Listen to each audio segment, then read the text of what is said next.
I'm not matching profiles, I'm matching people. How far are you willing to go to become you?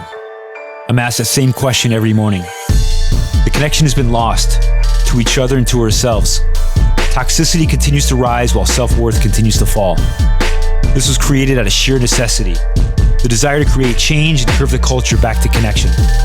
My journey has rerouted my idea of who I'm becoming. Connection begins within, continues outward. Love you, then love me, in that order. If I'm about to get uncomfortable, then so are you. I'm learning who I am. Now I want to get to know you. Connection over convenience. What's going on? Hey. How are you? I'm good. This was very good. This is like really in the moment. I literally just 5 minutes ago, I'm like, you want to hop on and do a podcast? You're like, yeah, fuck it. Let's do it. Amazing. Let's do this. Yeah. I wasn't prepared because I was waiting for another guest for the podcast and they're nowhere to be found right now. So I'm like, I go on, I see you're online. I'm like, wait, let's do this. I don't have my orange on. I feel out of place, but I still feel pretty pumped up. Yeah, I think, well, I have it. So I know you do. All fine. We're good. What's going on? Play a song for me. Please. I don't know any names. Your latest hit. My latest hit. I love it. Yeah. So one of my favorite bands was on last night, Frank Turner. Let's begin at the beginning. We're lovers and we're losers. We're heroes and we're pioneers. We're beggars and we're choosers. Skirting around the edges of the ideal demographic.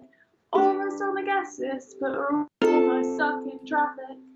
And the rest of that song you can find on Frank Turner's album, not mine, but it's a very good song. Or on my Instagram, actually, to be fair. I think it's there. You can watch me play the whole thing on Instagram. There you go. What has been going on with you? Oh, big question. Have we got time? We've got all the time. That's why we're here, right? Yeah, well, I don't know. Can you leave your house right now or you can't? Huh? I can, but not very much. So just a little down the road and back? Yeah, although I have been doing some quite lot down the roads. But I've been going down main roads that cars go on. And that's my thing. I was like, how do I social distance but still get how can I get outside? And because there's not many cars on the road and people aren't walking down the main streets where I am, I can go there rather than the parks, or go early in the morning or late at night. So I'm being very careful, which is super important. How are we maintaining relationships right now? You've been doing a lot of phone chat and video chats and... Yeah, I had a really awesome video chat with my family yesterday, which is hilarious, and lots of Zoom calls. Actually went to see my best friend yesterday, left her some banana bread on her front door. I saw that. Nice distance, and it was like, both of us just, it was so frustrating because like so desperate to just reach out and touch her and hug her. But just being in her physical presence was so, we both really, really appreciated it. So that was lovely, especially because I'm literally completely on my own here. Like I don't have anyone else. I didn't go home to see my family. Like I haven't got anyone around here. So that was really special, but mostly online stuff. And it's kind of teaching me a hell of a lot. Like, yes, I still feel mostly completely connected to people I love, which I didn't expect. I don't think. I was a bit scared of being on my own. And then when my housemate came back for a day, I thought, no, I don't like it. Go away. Like, I like my own space, which was a really cool lesson. But I know that everyone's going through such different things at the moment. So there's those of us who are entirely on our own. And there are people who are like, I don't know, maybe they've just moved in with a new partner, or they've just got into a new relationship and they're not living with them yet, and now they're like in that moment. Or if you're, got newborn babies, or like I've got a friend who's pregnant and she'll be in a couple of months, and now she might not be able to have anyone in the room with her while she gives birth. Like, and so we're all managing our own shit. We're all dealing with the fear and the stress and our own stuff, as well as the slightly further people of, like, in our families and in close friends, and then staying connected with people slightly further out. But everyone is in such like a going from. It's like an in between. We're like in between right now. It's a really weird, interesting time. Like, how can I support others as well as supporting myself? Who do I put first? I mean, there's one answer to that always. Always look after yourself first. Always put your own air mask on. But it's a really weird time. How are you doing? How are you managing it? It's interesting because I've been really in the dating apps, not for myself, but for promoting, and I'm not really pushing selling the service, but I'm just like more of an awareness. Yeah. And I noticed how many people, like the dating apps, how many people have gotten on now. It's flooded with so many new people. I see the new faces now. And it's an interesting time where there's going to be more people flooded into those places and less for people to actually make connections. And so I'm kind of fascinated by what's happening right now. I've been having some good conversations with people that try to talk about, it's more of awareness of XXO and what I do, and just really just human connection. Yeah. People I think are enjoying having a real conversation on there, as opposed to the people who are just, a 1 or 2 word, hi, yeah, and send them a dick pic. Like, yeah. Right. It's funny, actually. I was watching one of my favorite Instagrammers, love coaches, Persia Lawson, and she had a video on Instagram today about how so many of her friends, she said about 80% of her friends had got texts from exes. Oh, they're all coming back because they're feeling lonely. That's what's happening. Now we're getting good here. Yeah, and it's not surprising, and it's not bad. It's not, like, I don't want to make it wrong, because it's not wrong. It's humans craving connection and going to people that they feel are safe. And I don't think that is a bad thing at all, what it means for that specific situation and each of those people is different. But I think it's an interesting thing to look at, definitely. I'd say people who are doing that, the overwhelming majority that are going back, yeah, it's not for the right reason. It's just for feeling lonely, though. Absolutely. All of a sudden everybody's appearing because they haven't moved on. And they're kind of also, they're not finding I don't want to say connection, because I don't believe maybe it's even a connection, but they haven't found somebody to take that position, that person's position. So they're resorting back. It's a kind of a toxic place to be. Yeah, I do want to be, I'm often quite careful of the word toxic, because what is toxic to you isn't toxic to me, right? So people can like allergies and stuff. Some people die of smelling freaking peanut. I could eat a whole jar of them. Like, that's not toxic to me unless I eat too much. But and the same with people. There are people in my life who I have described as toxic. They weren't toxic. The relationship and how I related to them and how they related to me, and that thing was toxic. So I'm not even sure that people being lonely, and I personally think it is people wanting connection. It's not a replacing. It's I don't know where connection is. Well, I had it over there. I'm going to go back over there. It's not necessarily healthy. Probably it's familiar. Yeah. I want connection. Where do I know that it happens? There. I'm going there. And and we are all being driven right now a lot from our subconscious. We are not feeling logical. When you are put in front of a tiger or a lion, you don't go, well, what I could do is call my friend, because I know they're a lion tamer. So that would work. Or maybe, and you're by this point, you're fucking dead, right? No, you fucking do, your brain goes, now, quickly, do something. And connection is connected, like we've said before, to death. If you don't have connection and you don't belong, and we feel like we're going to die. So literally our brains are going, if we don't get connection, if we don't find someone to help us feel safe, we're going to die. So it's very logical for us to go wherever we feel like we're going to get it. Yep. Are people going to play the long game, healthy, on dating apps, or wait until it's all over to find someone when they're feeling like terrified and alone right now? No. No, they're not. But on the other hand, as the person receiving the text, do I necessarily go, oh, he wants me back? Like, nah, we can still have enough like mental awareness to say, it ended for a reason. I get why he's doing it. It's okay. But what do I need and I want right now? I want something real. I want something deep. You know, if we broke up, it was for a reason. Being able to let it go. But how about the people who don't feel like as strong, you know, with awareness as you do right now? So they're also feeling lonely. So their ex, you know, also they get the text from their ex. And in this moment of feeling kind of vulnerable and lonely, they also accept them back in. So we're playing with a lot of different unknowns right now. Yeah, absolutely. And I think that's the other thing. Like, we have to just be kind to ourselves. Like, that's just the overarching thing that I keep saying, thinking to myself. Like, I'm not perfect. Like, I need help.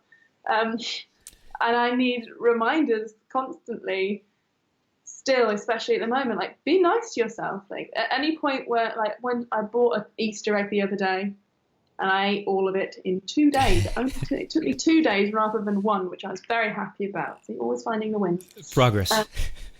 Yes, I will be buying another one, but they taste so good. Why is it that Easter egg chocolate tastes better as an egg? Even if it's the same chocolate, it tastes better in an egg form than in a chocolate bar. I don't understand it, but it's the genius of Easter eggs. Don't get it. Don't get it. Put out a survey later on Instagram. I'm going to ask. Do it. Please ask them like this or this, and put that in 24 hours before I put the whole podcast up. We'll put the answer on there. Okay, we'll do that. This is real life. It's important. It is very important right now. Yeah. What was I saying? Being kind. It's really important to be kind. So even if we do reply to that message because we're like, I want a connection too, they want it, okay, let's go. Like, even if that logic isn't even there, even if it's you realize after a week of chatting, texting, and realizing that it's not really going anywhere, that you go, oh, fuck, I shouldn't have done that. Well, you did. Can we love ourselves through that? Can you feel some compassion for yourself? Can you feel some compassion for them, compassion for you? Understand that we're only human. This is a hard time. And of course we want support and connection. We don't have to make it mean anything more than that. But if you suddenly realize what's going on and you go, you know what? I don't want to do that. It's okay that you've done it. And now what? And now what? We don't have to move forward into a new space because of what's behind us. We can just choose from where we are right now and what we know right now. Sure. So sometimes that means, I think for me in that position, even though I had my flurry of ex texts about 2 months ago, I think. But if that was for me, it was okay. I could either reply, or after I realize what's going on, I could go, you know what, I don't want to do this anymore. So I'm going to choose not to. And I'm going to text my best friend, or I'm going to call my mom or my dad. I'm going to call someone else where I know that connection is going to be met. Or more importantly, and this is something that I have felt, okay, let me just for a second, because I'm all up in my head and I'm trying to say the right thing. And that's literally, like, whilst I can do that from my head, I can say the right thing from my head, because I'm well trained in that, and that's one of my coping mechanisms.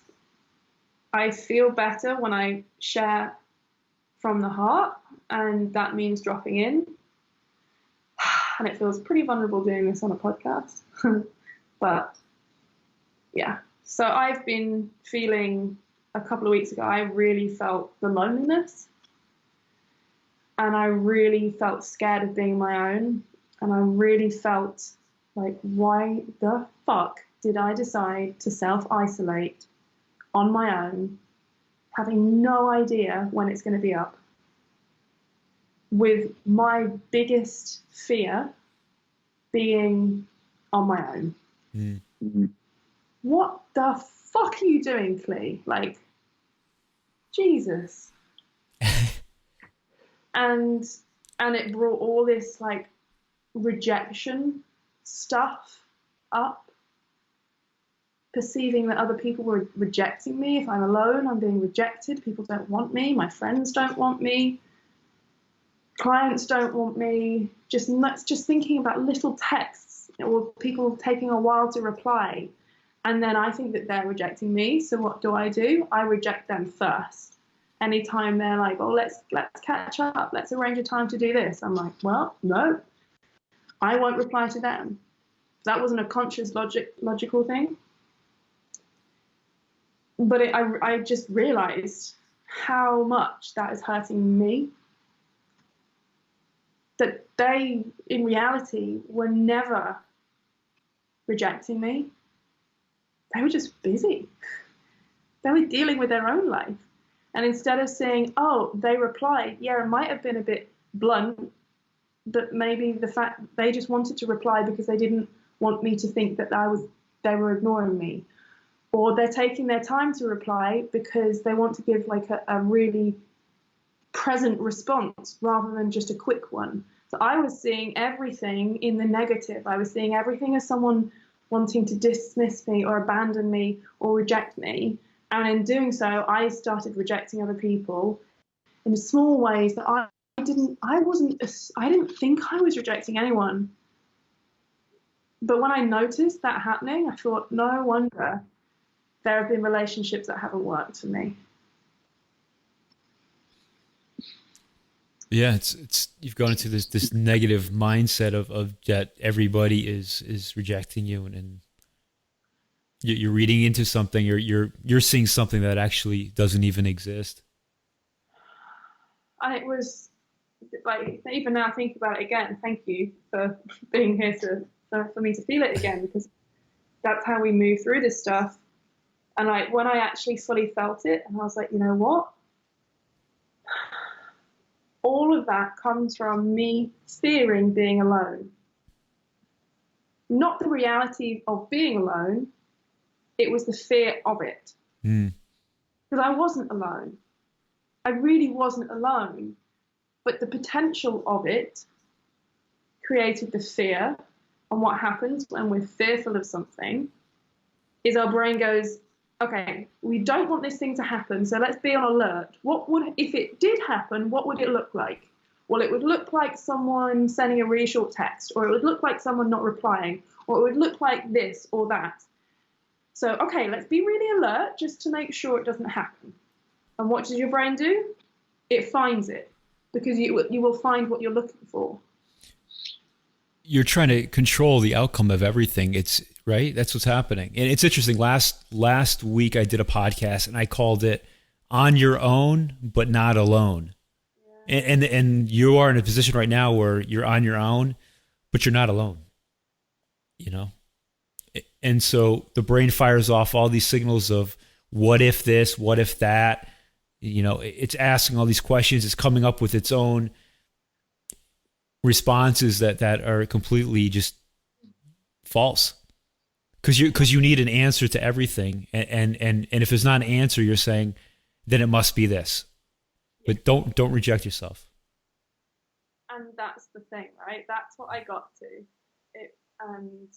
It was simply, this has got nothing to do with anyone else. Like, who is perceiving other people as rejecting me?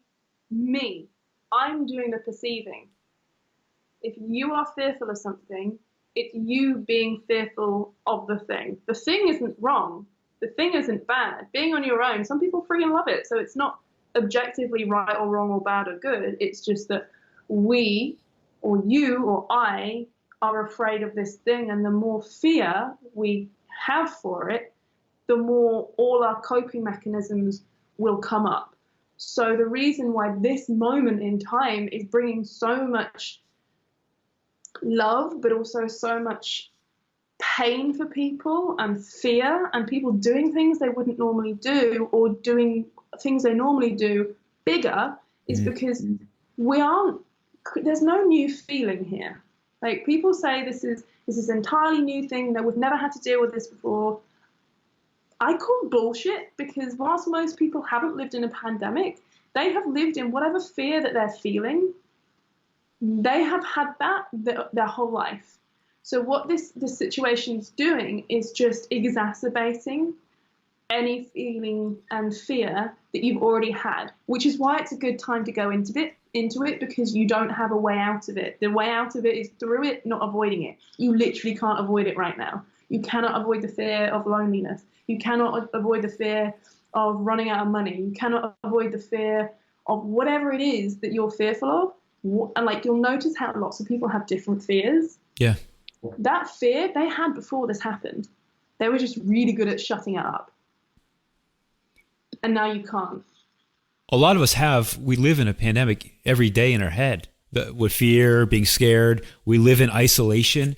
It's very similar. It's just now we try to keep pushing away. You know, we try to not think about it. But now so many of us are now in a place where we have to face it. Yeah. And yeah, so you're right. A lot of things come up now.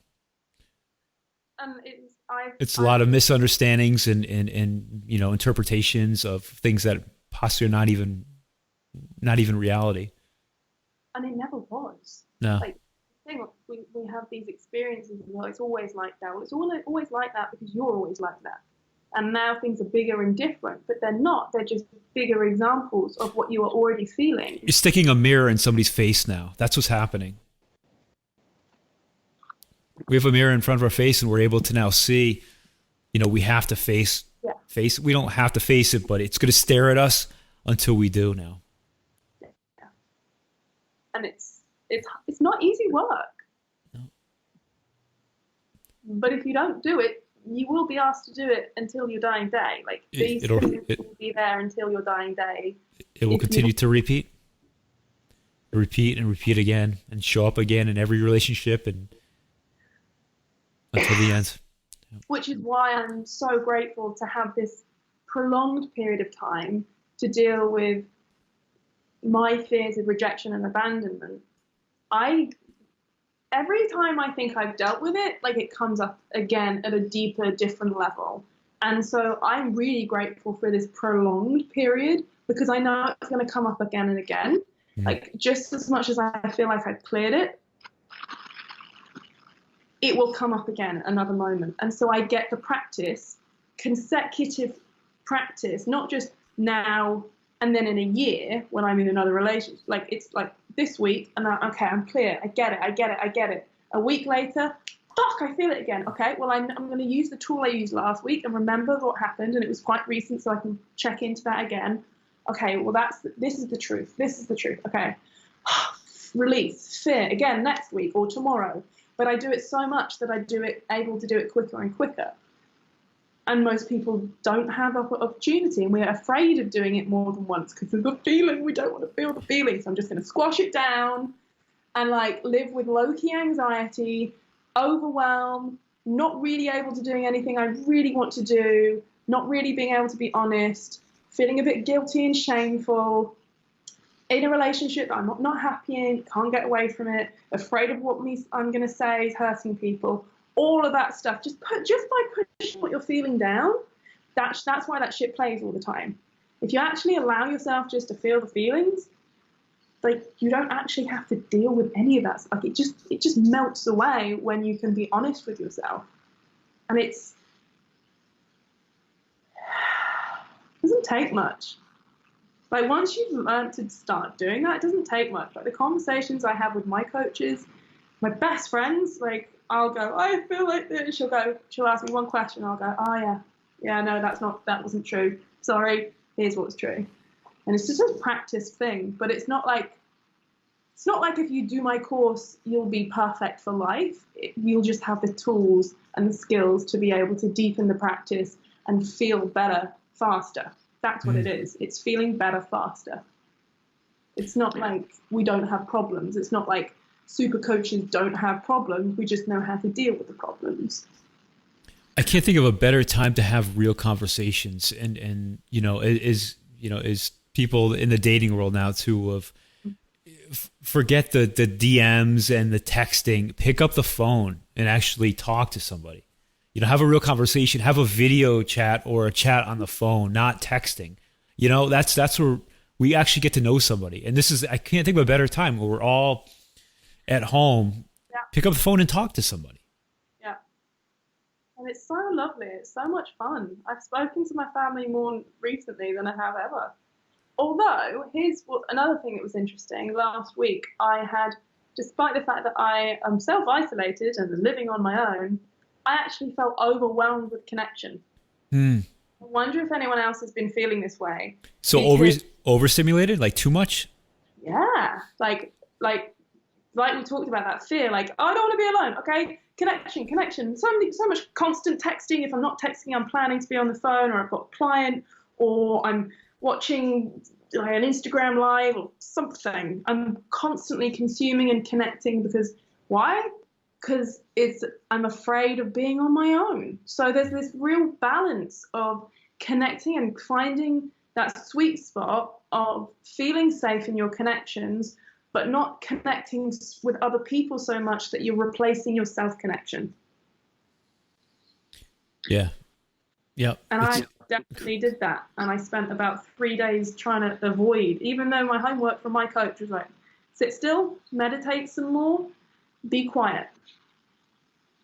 Like, okay, but I have to go eat and I have to go cook and I have to go exercise and I really should do that bit of work and I need to get on that podcast and I need to read that book because I'm doing a review and I really need to do X, Y. Everything made so much logical sense. I could, if anyone asked me, they would go, yeah, of course. But I knew, honestly, that I was avoiding. Just sitting with myself and being with myself, because that would mean I was actually alone. Last time we talked, you had a roommate. This is the first time and I think at the time you're like, I'd love to have a house on my own. And here we are a few months or whatever it's been later. Now you're actually in that position. And it feels a little different than possibly what you thought of it to be. It's not a bad thing. Yes, I'm enjoying it. I wouldn't not choose it. I'm a little bit nervous about them coming home. Not that they're coming home anytime soon, obviously, but because now this space is my space. Yeah. And I'm really enjoying being in control, which is a funny thing because I think there's a part of all of us that likes to, when everything's out of control, quick, find control. Like, I would hate if they were leaving their shit all over the house right now. I don't want them to leave their shit all over my house. I need things to be how I need them to be. Stop moving the stuff. I don't care if it's your stuff, just leave it. In a little way, though, do you kind of miss right now, like there's stuff being around? No. You don't? Okay. No. Yeah. No, I'm really, like, that's good. Sometimes missing company. I love my housemates. I really do. But I really enjoy my own space. And I really like being in control and knowing who's here and not here. And yeah. I cannot imagine how it must be for people who have people around them who they don't want to be around, or who they do want to be around, but like too much. Yeah, it's a bit too much. Are you extremely affectionate? Yes. So what is that like right now without any hugs and everything else and cuddling and just having? Honestly, my housemates aren't very affectionate anyway. And I don't see enough people most of the time. I'm pretty self-isolated. That's one of the things I realised. There's a lot of people who live on their own, who, like, freelancers especially, who don't have a workplace to go to. I've noticed a lot of us are like, not that much has changed, guys. Like, I'm still not seeing that many people. I meet most of the people online anyway, so it's not a huge difference. But like, yeah, I spend longer in the bath or the shower, just enjoying touching my own arm, giving myself a foot massage,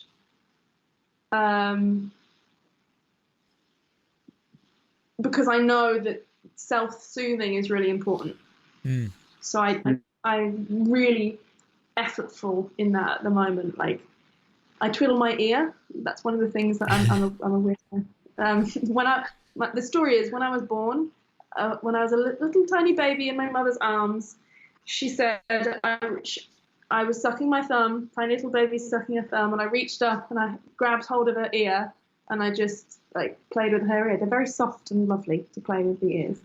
And so I've done that my whole life. Like, I'm 30, I'm still doing it. It gives me comfort and pleasure and joy. And it's just a comfort thing. It's really just a comfort thing. So that I find myself doing that quite a lot, and now I can't stop. But just little bits of comfort. I find myself like rubbing my hands and just being physical with myself. Yeah. And then I see people out on a walk, I'm like, I just want to hug you. You're a stranger, but I want to hug you. Do you find yourself being more, well, I mean, you're always very open anyway, but, you know, waving at everybody now, saying hi to everybody as you see them down the road? And yeah. Yeah, I love it. If someone wants to talk to me, I'm like instantly like, social distance. Hello. Hello. What do you need? What can I do? How can we support each other? Quickly, let's have some communication. Isn't this exciting?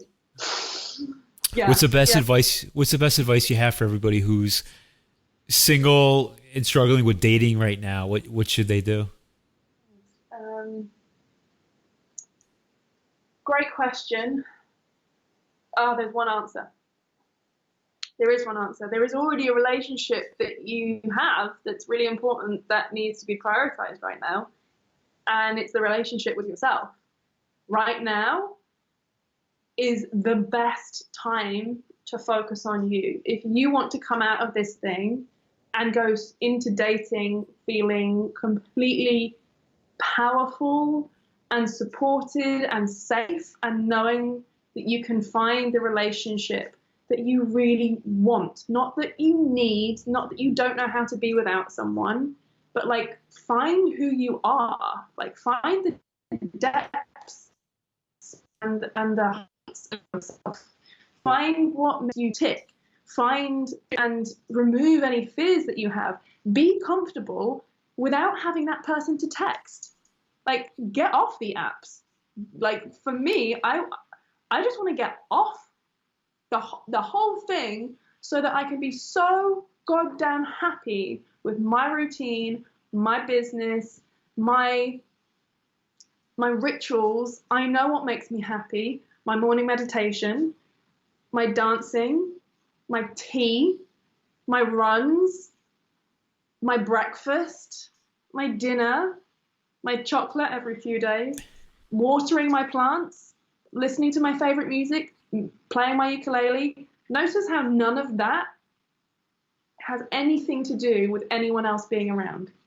I do not need anyone else to make those things happen. There's an interesting concept of dating yourself.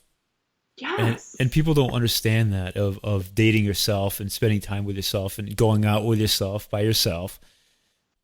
We don't always need to be with somebody. We need to continue the relationship with yourself. So I love spending time doing all those activities. And don't get me wrong, I love being with somebody and spending the time with somebody and enjoying my time and all activities with somebody. The problem I had in my past was I wanted all of my time, 100% of my time with a person, doing everything with them. And that is where we lose the relationship with yourself. And so I think it's a beautiful thing to go out to dinner on your own, go out and take a walk on your own, spend time on your own. And then if you're in a relationship, once you're spending time on your own, when you come back and you spend that time with the person, you have such a stronger, bond with that person. It's a stronger relationship. Entirely, because their job is not to make you happy. Yes. Their job is to be a support and to be someone who can elevate what you already have and to have fun and play and be a team. And and show you sometimes when you're forgetting bits of yourself, and that's really important. But for you, show them bits that you already know that are there. There's a lot of there's reminding in relationships, but there isn't it's not I can only be happy when you tell me. It's I'm good already. Sometimes I need to be reminded of that, but generally I know the things that make me happy. And I think it's not just about doing the things on your own, it's about enjoying your company. I only go on dates with people that I want to spend time with, that I like. I like the words that come out of their mouth. I like the things they do. I like the things they say about other people. I like the activities they do. I'm interested in them. So it kind of goes to say, wouldn't it be great if I felt the same way about myself? If I liked the words that I thought, if I enjoyed the things that I did, if I loved the jokes I make. Like, if you don't laugh at your own jokes, what are you doing?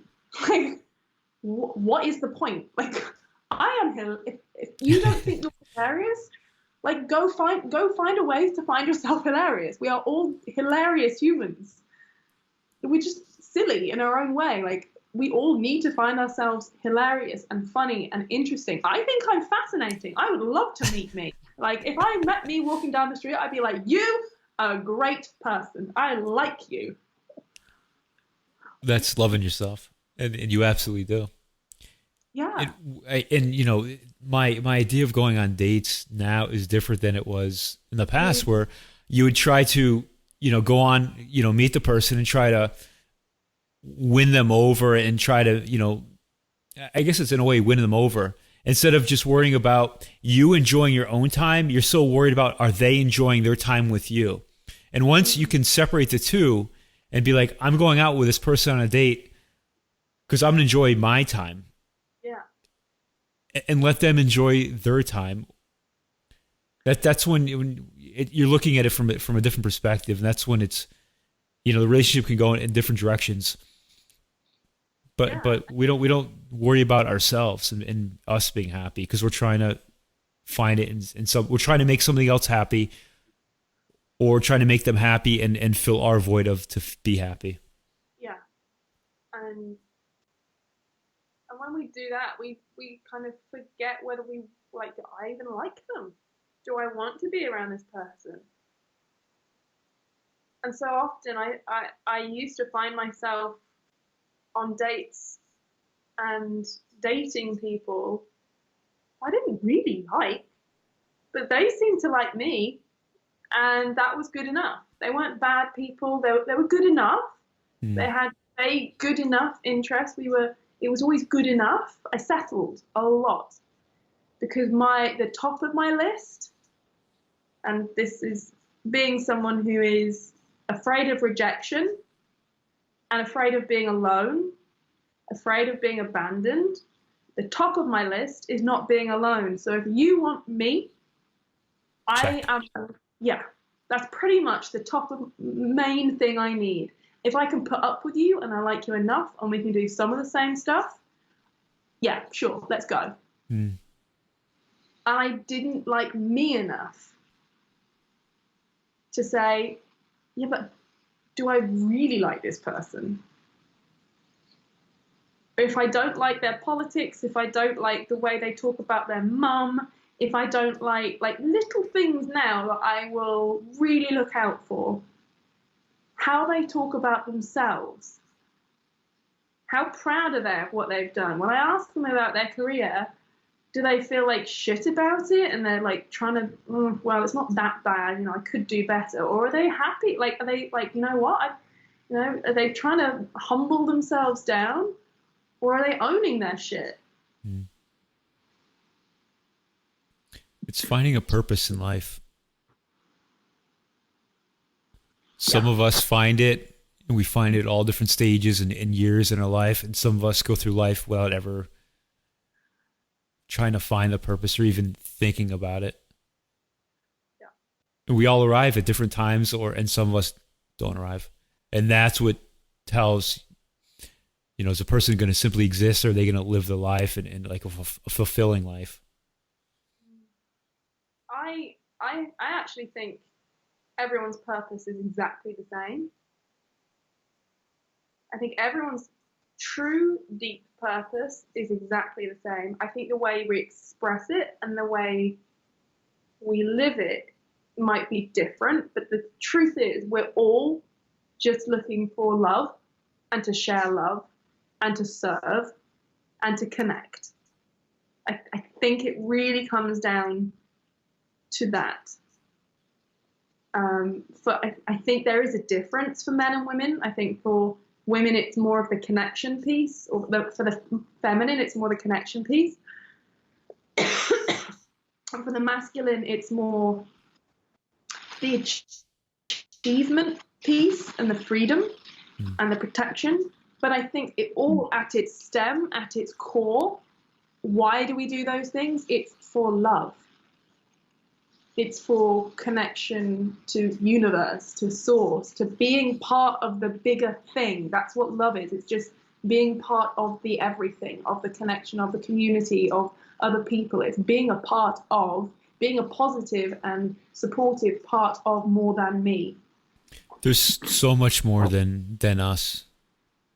I mean, we're very, very small pieces in this universe. There's so much more. And yet we are vital parts of it. Yeah. It doesn't work without us. And I know that for a fact because we exist. Like, that's it. We exist, and so we are vital. And it's not me. That is that. Some people say that with ego. I don't say it with ego. I say it, you know, it's just true. It's just, there is energy and matter in the world, and I am part of it. The blob of matter and energy that you and I know of as Clee is just walking around being a part of nature, being a part of the universe. She impacts it. And so for anyone who thinks that they're unworthy or not important or don't need to look after themselves, like, you are not any less important than anyone else. You are just as important.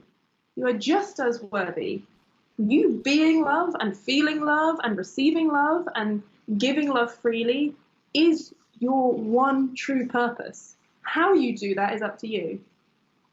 Whether you're a mum, whether you teach people how to play the ukulele, whether you share podcasts, whether you're a coach helping people how to be productive and love their life, whether you are a town planner or an engineer, or I don't care what it is, but that's what we're all doing. When we do the thing that we do that we love, from love to serve, that makes us feel good, that is us doing our universal job, I think. It's purpose. But you're saying do the thing that you love and you're happy. And it's arriving to that place, though. It's arriving to that place. And I think a lot of us, too, is we're unwilling to do what it takes to get there. And a lot of us, whether it's just we don't want to do the work or it's our ego that gets in the way. And because of that, we'll never get to the place that we actually want to be. Or actually, our ego will prevent us from getting to the place that we want to be. Yeah. It's our own. It's like we're creating our own limitations. We're getting in the way of ourselves to get to a place where we want to be. Isn't that wild? And really important to be kind to ourselves through that. Like, our ego isn't sabotaging us because it hates us. Our ego is a part of our humanness. It's a part of our human psychology, which is trying to protect us. Something happened to us in our childhood, in our life, that caused us pain. And now our ego wants to protect us and says, well, we can see that, this is the same thing as fear. All those fears and limiting beliefs, it's the same thing. Our ego says, that thing, we remember that. We remember how that felt. We're not fucking going there again, so don't do it. But to get to where we want to be, we have to. You have to crack it open. Yeah. And it's scary. And your ego does not want to die. It doesn't want to feel pain. It wants to protect you. Thank you. I love you, ego. Thank you. But we're older and smarter and wiser. And now I know I can feel that pain and not die. It can take a lifetime. It can take years to kill the ego. And it's like being reborn again of the person that you possibly were years ago. And it doesn't happen with a flick of a switch. It keeps trying to come back, and you keep pushing and pushing until finally, there's no more pulse to that ego. It is gone. And now you've been reborn. You are a completely different person. But it's not an overnight process. I mean, if you were just talking about, I don't. Yeah. No, you talk about the ego will. Go. I'm sorry. I don't think the ego will ever die. I think it's part of being human. I think we can just have a better conversation with it. I think what we know as whether you call it your soul or your higher being or your consciousness, or if you read Eckhart Tolle and he talks about the observer, if you think about your thoughts, who is the person noticing your thoughts? If you can notice your thoughts, they're your thoughts, and we tend to attach to those thoughts. If I'm watching my thoughts, who is I? The I is the thing behind. The I is the consciousness. The I is the connected thing to everybody. But can't you shed your personality? And that's not ego. Can't you shed your personality though? Yeah. And with that, whatever ego which is attached to that personality. So maybe even if there's still an ego, whatever you shed and that personality you walked away from, and you've been reborn, a completely new person, stronger, different personality. Whether or not the ego continues with you, it's like starting again. Yeah. There's something Ram Dass talks about. He says the ego fears death because death is the end of the ego. But the soul doesn't fear death because the soul knows that death is just being reborn. It's just it's part of life. It's just a different kind of experience. Death to me, and this can sound way beyond for some people, and I'm still getting to grips with it, but death is just the death of this physical body and that ego that goes with it. That ego will die when this body dies. That's how I know it's a physical thing. That's how I know it's a human body, human being thing. It's trying to keep me alive. Mm. But I know that my soul, and whatever that means, whether it's like another entity, a collection of energy, or what, I don't understand. But I know when I connect to my soul, death doesn't bother me. I feel something greater. I feel part of something bigger and more expansive that's not about aliveness or death. Like, that's just the physical, like it goes on somehow. I don't get it. I don't have to. That's my human brain trying to work it out. And that's my ego saying, no, that's not true. When you die, and isn't it terrible? Let's hold on. That's what's happening. And then we go into the fear and like, don't do anything that will cause death. Don't go outside. Yeah. So the ego will always be there, but it's being able to have a conversation with it, and my higher being, my consciousness, having the louder say, having the end say, like, sure, ego, thank you for protecting me, thank you for saying that, but I get to choose, not you. Humility is a lesson that can't be taught, and I think that goes along with the ego is humility. It's kind of the other. It's kind of like the yin and yang. I see it, but humility is a lesson that can't be taught. Nobody can teach it to you. It's a lesson that you have to learn on your own. What do you mean by humility? Can you expand? Like, I kind of have a sense of what it is, but sometimes I miss what humility means. Humility of essentially of not having an ego, of it's just to feel present and okay with anything in life is if somebody's having a conversation with you and they're challenging you on something, It's I can be humble enough to feel that I can listen to them and not have to fight back. It's appreciation for life. Mm. And it's really fucking hard to do that if you've got thoughts going on and on and on and on and on and on and on and on and on in your head, which is the triggers. They're distractions. Yeah, which is why it's really important balance between in the work, all the work that I do on myself, that I work with my clients on in my program. I have basically two things to do for myself and others. It's remove the blocks, because we were born beautiful, perfect beings, and then we learn shit. So it's an unlearning. It's removing the fears. It's removing the blocks. It's learning the tools to not letting them come in and hurt us. And it's the ego and the removal and the unlearning. And the other piece is the connecting to love again. So if I remove the crap, what's left? Love, joy, what makes me happy? It's the practicing what makes me happy. It's allowing more in that makes me feel good. And that's fun. Like, that's not hard work. That's pure fun. It's not to say that there won't be challenges and the ego won't go, okay, well, we got used to that new normal, so we're good with that now.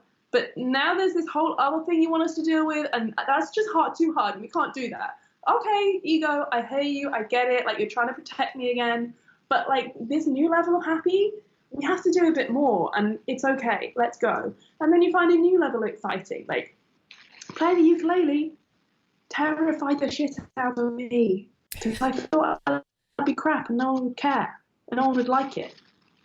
And, like, the truth is, people don't really give a shit. Like, they don't. Yeah, it's a cool talk.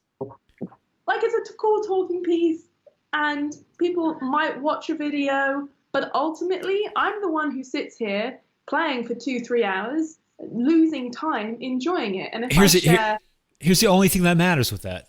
When you play your ukulele, does it make you happy? Yes. It's simple as that. Then who gives a fuck about everything, and that's what happens.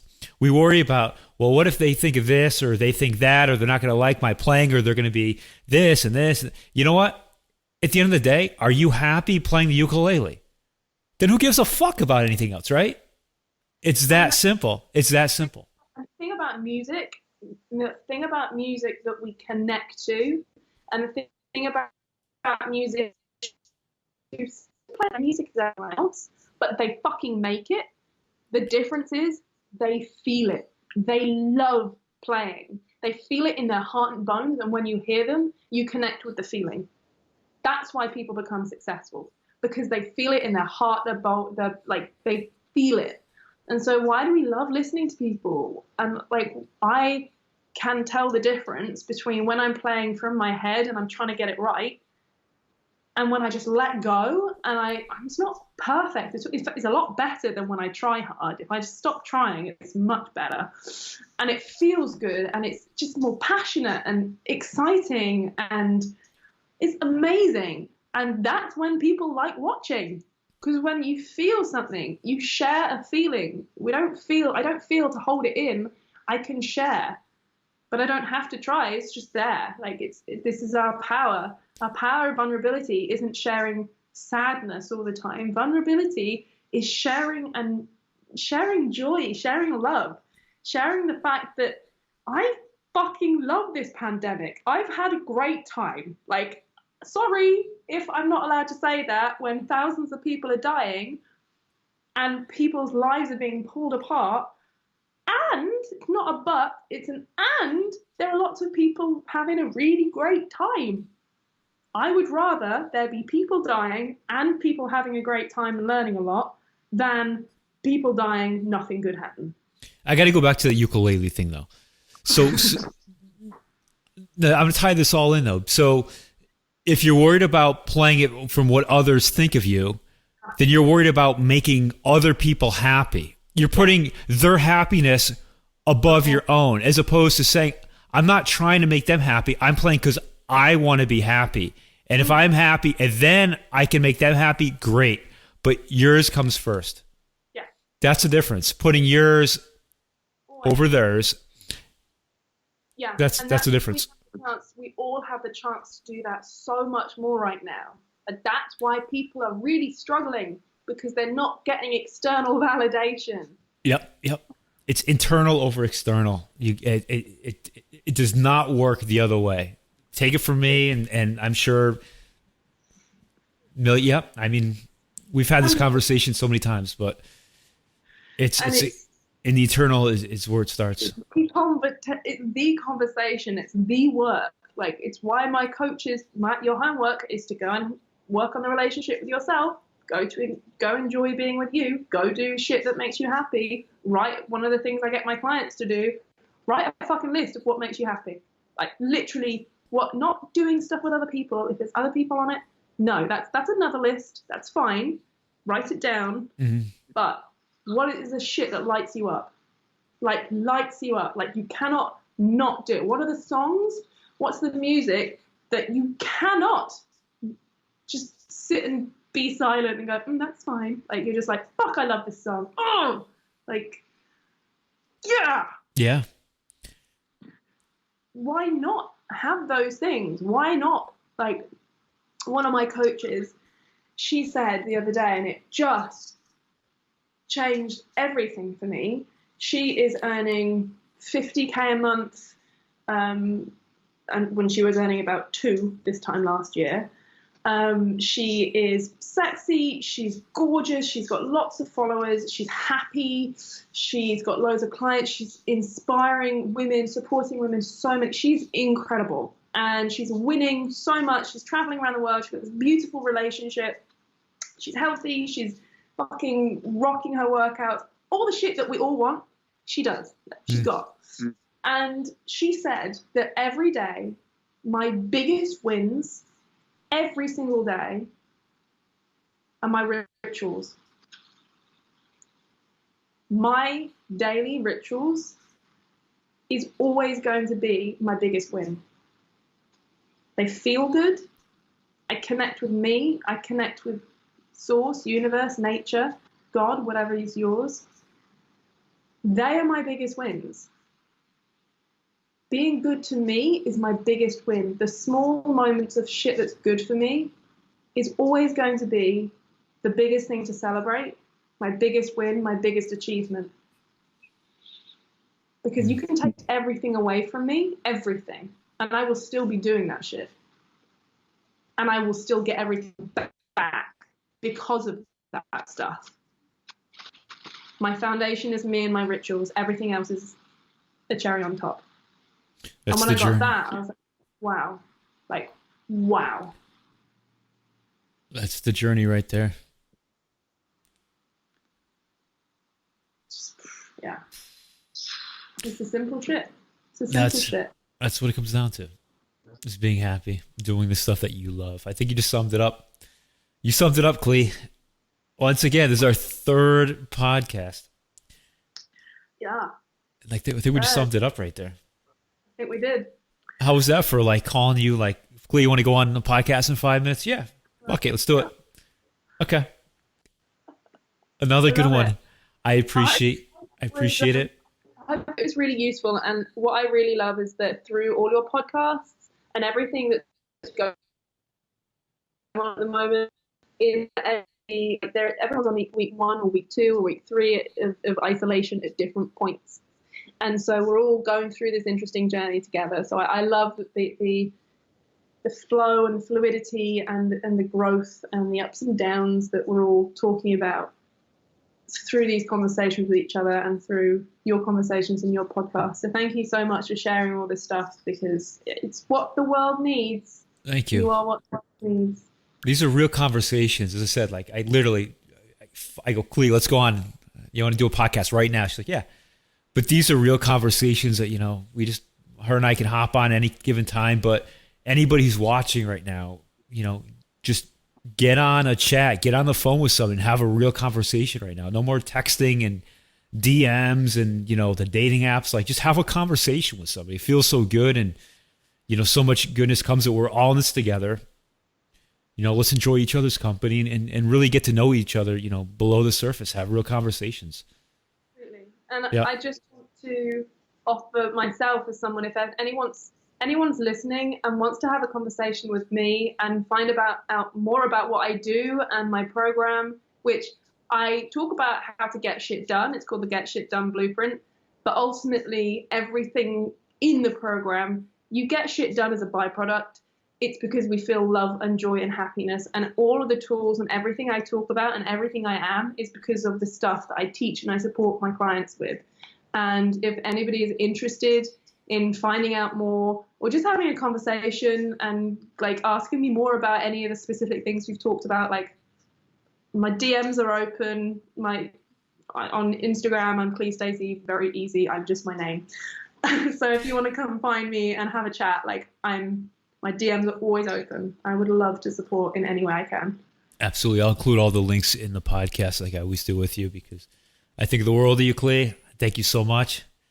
Stay glowing, stay orange. I can't believe I'm in my orange, but this was not planned. I literally was sitting here in the moment. So this is real, like in the moment. Just pick the phone up and call somebody, you know. Like for Clee and I, we pick up the phone up and we record us talking to each other, but that's how we roll. So it's real life for us. I'll talk to you soon. Talk to you soon. Thank you so much. Thank you.